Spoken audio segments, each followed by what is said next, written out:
So it is 4 weeks till UTMB, and I wanted this kind of week's training recap to be a little bit different, because actually I don't think you care about how many runs I've done. I don't think you care about mileage or sessions. What I think you care about are like the learnings. And as many of you know, I've been having a bit of a hard time in terms of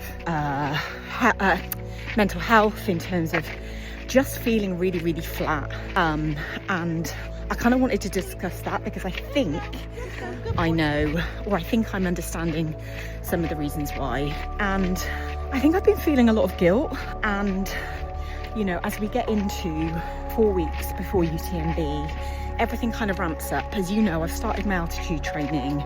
So this week's been like the first full week of sleeping for 12 hours in a tent at home at, well, last night 2,000 meters, and going into the University of Gloucestershire every day, every morning, to run in the chamber. And I didn't realise how isolating, especially being 12 hours in a tent at home, could be.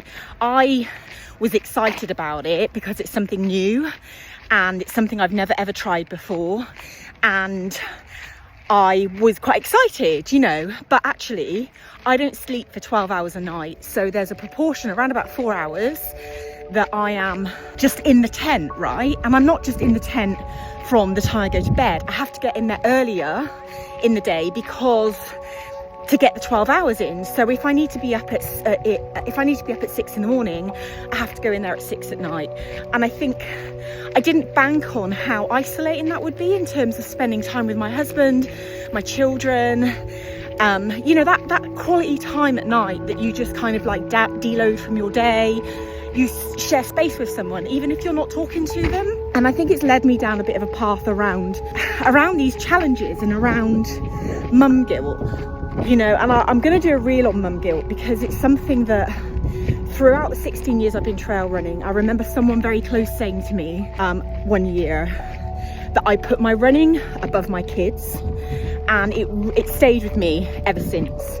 And it sits on my shoulder when I'm training, it sits on my shoulder when I'm traveling to do these things. And I think this week, more than anything, it's really been with me. And I think it's just I don't know, I think that I'm really aware that these things take a lot, right?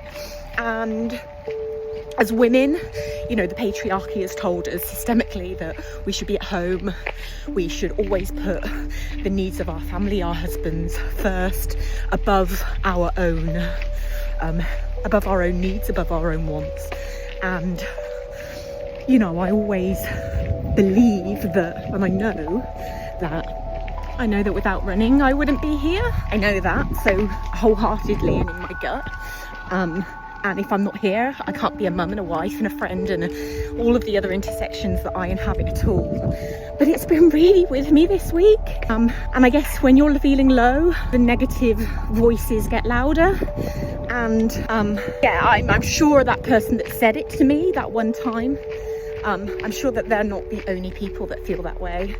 And I know that I'm not alone as a woman in feeling this guilt, this mum guilt. So I think that it's not helping, right? You know, and it does impact upon mental health, and it does impact upon, like, should I be doing this? Can I do this? What if I'm putting all of this effort into doing this and it's not going to go anywhere?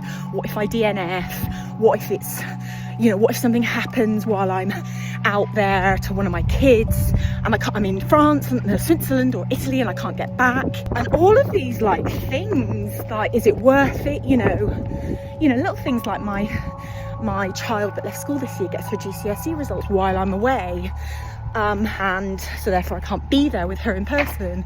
You know, one of my children's going to university, so I'm trying to kind of plan everything, you know, to ensure that I've got the time to help her get everything she needs. And it's just a lot. And I think that I share this because, you know, it's really, really important for me to share this stuff, because I know that when I've shared it before, other people feel the same way and they're glad that I shared it. And I share it because I feel supported enough to do so. But it's real, you know, and training is about more than just the running. Training is about head, training is about the biology, training is about sleep, training is about mental health. Everything feeds into how your body adapts. And I think this week for me, it's been about dealing with all of that other stuff, and also, you know, fatigue of training. Like, I spoke to Simon about it yesterday, and he reminded me, as many of you have, that, you know, being in the altitude chamber is fatiguing massively. Your body is basically trying to produce more hemoglobin in order to deal with the lack of oxygen in the air, to be carrying oxygenated blood to the muscles and the biological symptoms that need it. And I forget this stuff, right? I just think I'm shit. I just think I should be dealing with it better. I should be better at dealing with it. I have experience to deal with it. So I just wanted to kind of put this out there and say, if you feel that way too, you're not alone. I'm sure that with some reading and with some more discussions I'm having around it, I can find some strategies and some words to just remind me why, as a mother, it is important for me to do these things, and how that actually impacts my children in ways that sometimes when I'm feeling really shit I can't remember. And I'll share that with you. But that's really the theme of this week's training talk is guilt.